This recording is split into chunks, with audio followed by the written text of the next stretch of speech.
Olá, meus irmãos e amigos. Que bom a gente poder se encontrar novamente para compartilharmos a palavra de Deus. A palavra é uma só, a Bíblia é uma só. A palavra de Deus tem princípios que são imutáveis, que são atemporais e que são aplicáveis à vida de todas as pessoas e mais imutáveis, porque são eternos. A gente encontra esses princípios de Gênesis a Apocalipse. É claro que no Pentateuco existem 613 mandamentos, e Jesus os resumiu em apenas dois: amar a Deus acima de tudo e amar ao próximo como a si mesmo. Mas ao longo de toda a Bíblia encontramos princípios que servem para o indivíduo nessas três direções apresentadas nos dois mandamentos que Jesus resumiu, os 613, em Marcos capítulo 12. Os princípios bíblicos direcionam ou conduzem ou regem a vida do indivíduo em relação a Deus, em relação a si mesmo e ao próximo. E ao longo dos Salmos encontramos algumas verdades decorrentes dessas certezas. O Salmo 87, escrito também pelos coraitas, os coraitas são alguns dos escritores com o maior número de salmos escritos. Temos Davi, temos a família de Asaf, e temos os coraitas, como também outros escritores, que ao longo das nossas reflexões iremos descobrir. Mas o Salmo 87 é um salmo pequeno, tem apenas 7 versículos, mas aqui estão presentes algumas palavras que falam sobre a cidade de Jerusalém.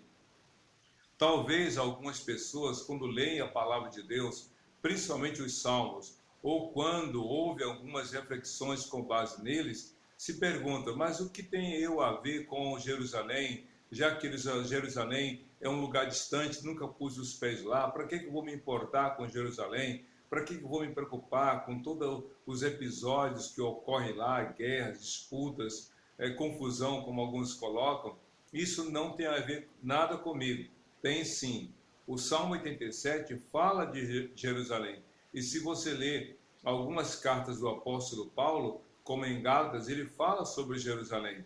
Então nós precisamos olhar a palavra de Deus com um olhar além daquilo que é tópico, local, temporal, cultural. A Bíblia vai além, porque ela, embora tenha sido escrita em determinado lugar, para determinado grupo de pessoas, e também contando os aspectos daquela ocasião e região, ela vai além disso, porque a palavra de Deus digamos assim, fora de um limite geográfico, ela está além do aspecto temporal e ela vai além de uma questão cultural. É claro que a partir da cultura a gente entende termos e expressões, mas o propósito vai além disso.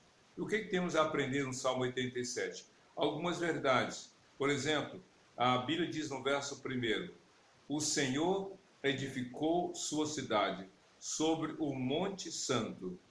Essa começa aí. O Senhor edificou sua cidade sobre o Monte Santo. Jerusalém não fora uma cidade construída por Deus. A Jerusalém, como as outras cidades da época, Jericó, foram construídas por pessoas. A primeira cidade que se tem notícia, criada pelo homem, construída, foi a cidade de Nob. Quando o próprio filho de Adão, Caim, foi para essa região e edificou a cidade, dando o nome do seu filho.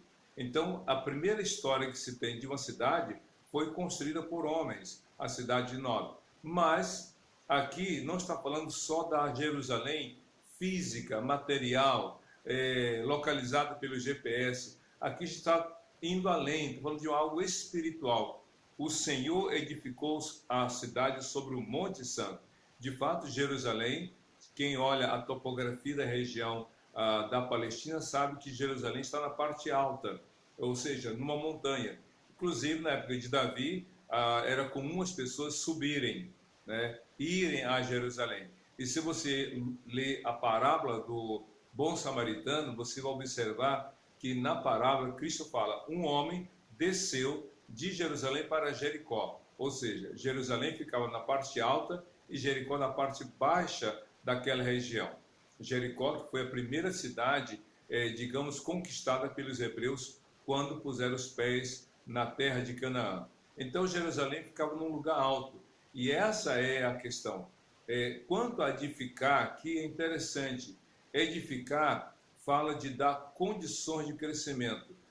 Como o apóstolo Paulo disse, eu plantei, o Apolo regou, mas quem deu crescimento foi o próprio Deus. Jesus disse, eu edificarei a minha igreja. E no Salmo 127, quando nele meditamos, a Bíblia diz, se o Senhor não guardar a cidade, em vão trabalham aqueles que a vigiam. Se o Senhor não edificar a casa, em vão trabalham os que a edificam. Então, esse edificar está falando do cuidado de Deus sobre aquela cidade, a cidade de Jerusalém, cujos muros são expressões do seu limite, mas que profeticamente, vamos ver, está falando de algo maior do que aquela cidade que foi conquistada pelo rei Davi. No verso 2 do Salmo 87, a Bíblia diz, falando a respeito de Deus, ele ama as portas de Sião, mais do que qualquer outro lugar de Jacó.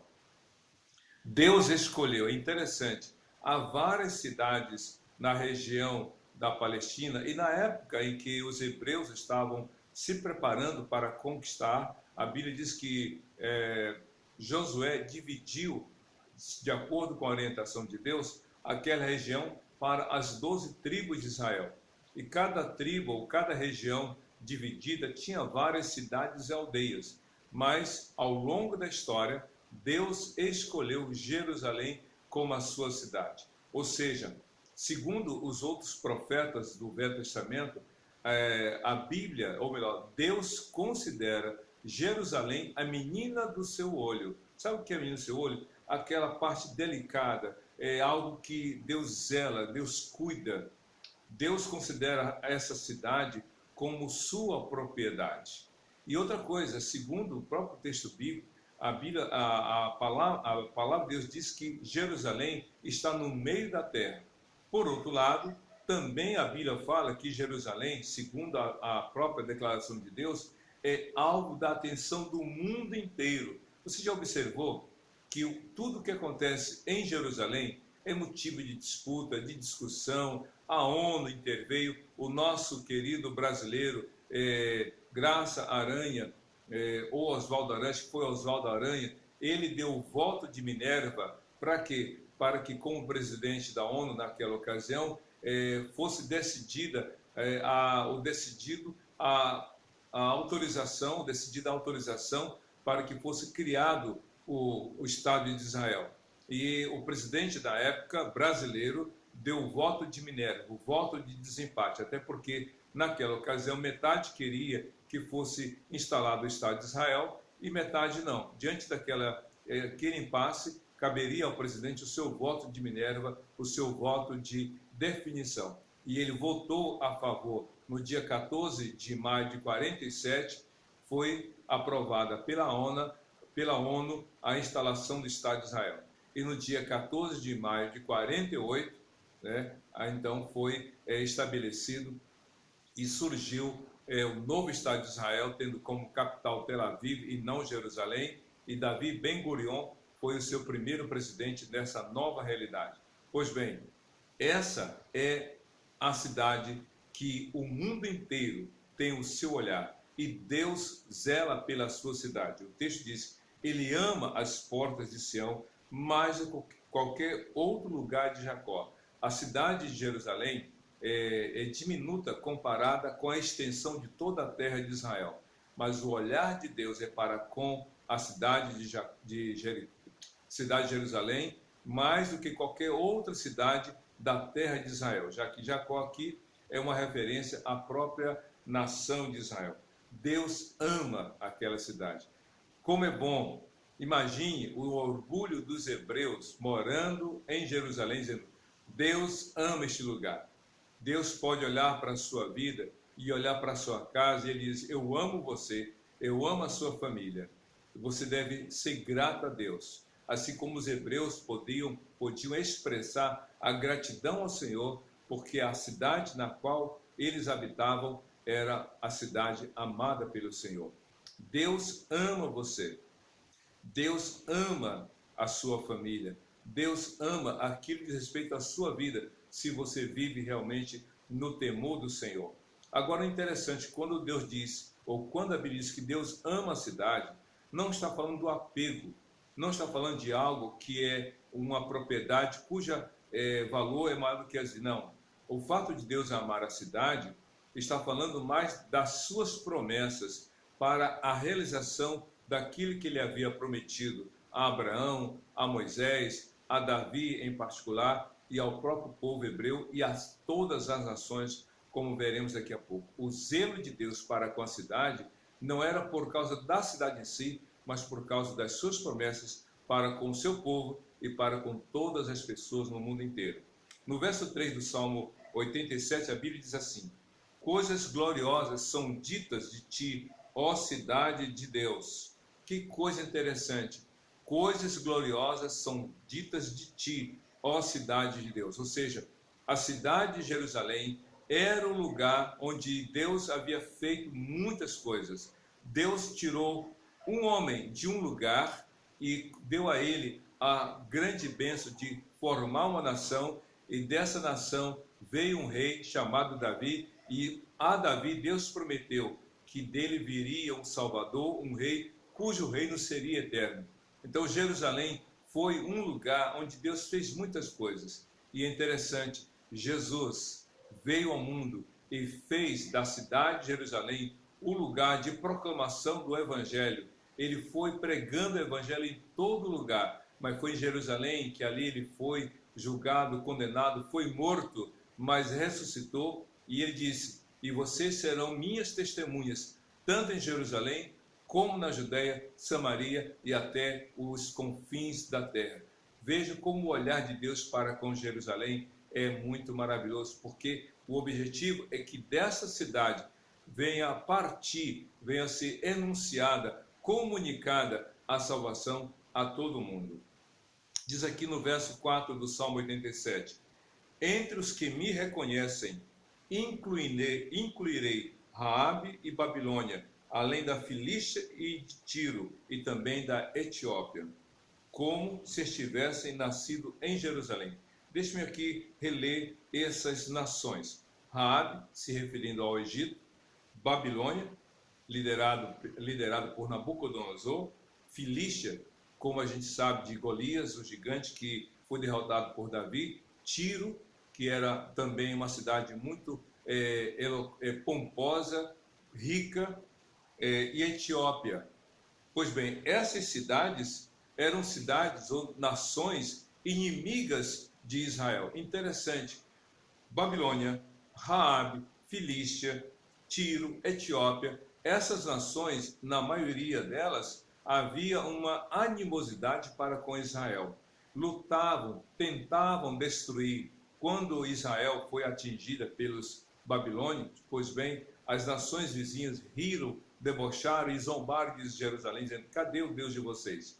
Mas agora, no Salmo 87, Deus está dizendo: todos esses que se opuseram, todos esses que tentaram destruir Israel, todos esses que se levantaram contra o povo de Deus, um dia hão de se curvar, um dia vão se dobrar, um dia vão se converter e terão alegria em dizer: nós pertencemos a Jerusalém.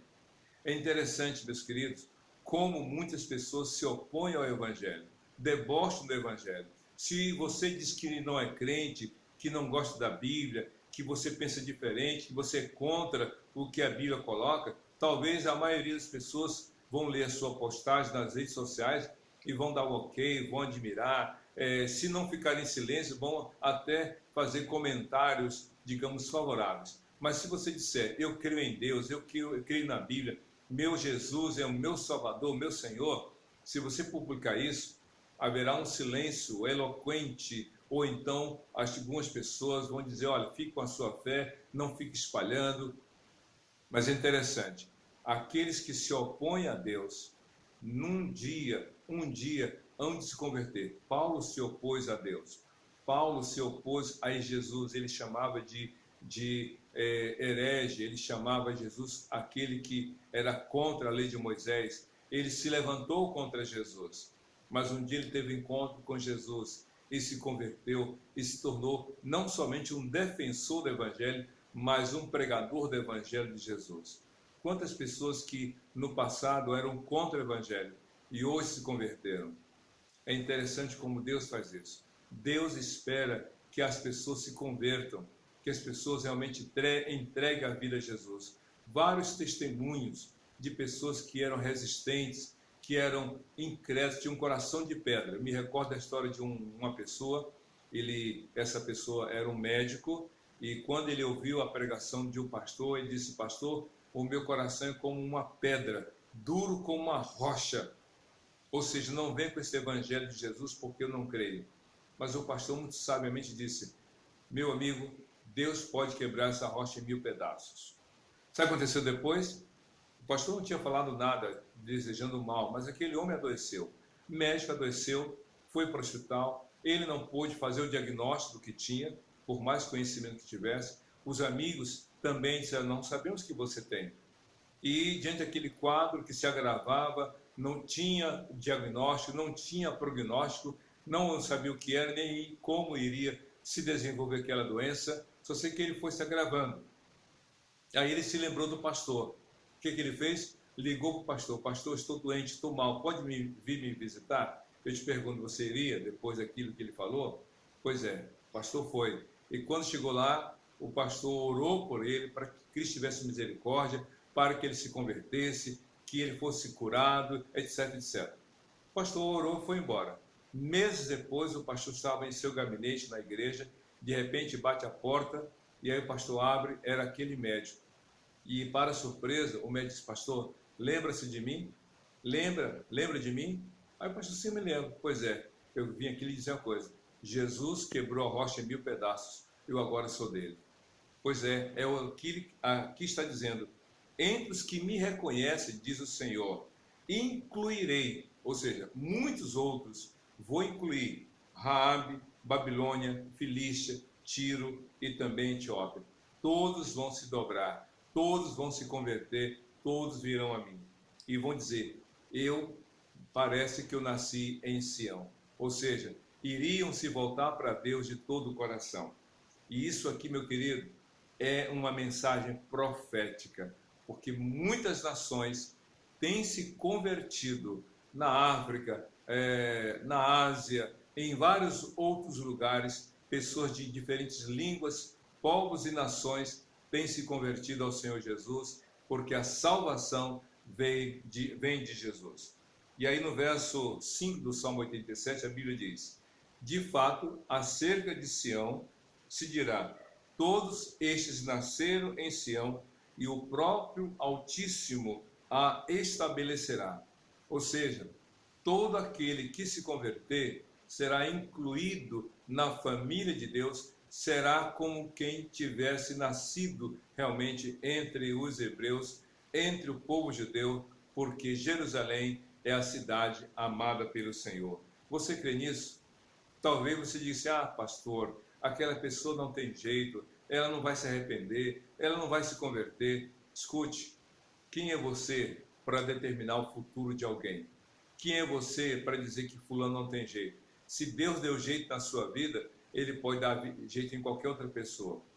Pode ser que Paulo fosse, antes Saulo, uma referência de alguém que nunca iria se converter ao Senhor Jesus. As pessoas, os crentes, fugiam dele, de tanto temor que ele impunha sobre eles. Mas um dia Paulo se converteu e se tornou um vaso escolhido para pregar o Evangelho. Há esperança para o seu marido, há esperança para a sua esposa, há esperança para os seus filhos, para os seus pais, para a sua sogra, para a sua nora, para o seu genro, para o seu sogro. Há esperança para aquele que você acha que não tem esperança, porque para Jesus tudo é possível. O que é impossível aos homens é possível ao Senhor Deus. Se você ler Marcos capítulo 10, Cristo fala sobre isso. Pois bem, no penúltimo versículo do Salmo 87, a Bíblia diz assim: o Senhor escreverá no registro dos povos, este nasceu ali. É interessante, quando você faz o registro de nascimento de uma criança, você obrigatoriamente coloca algumas informações: o nome completo, o nome dos pais, a cidade onde nasceu, o dia, a hora e as medidas, peso e tamanho. É interessante, são obrigações que tem que ter registro. Sem essas informações, o registro está incompleto. Nome completo, nome dos pais, cidade onde nasceu, dia que nasceu, hora e as medidas. Então, vejam só, Deus está dizendo aqui no futuro, Ele escreverá no registro dos povos, este nasceu ali. Como é isso?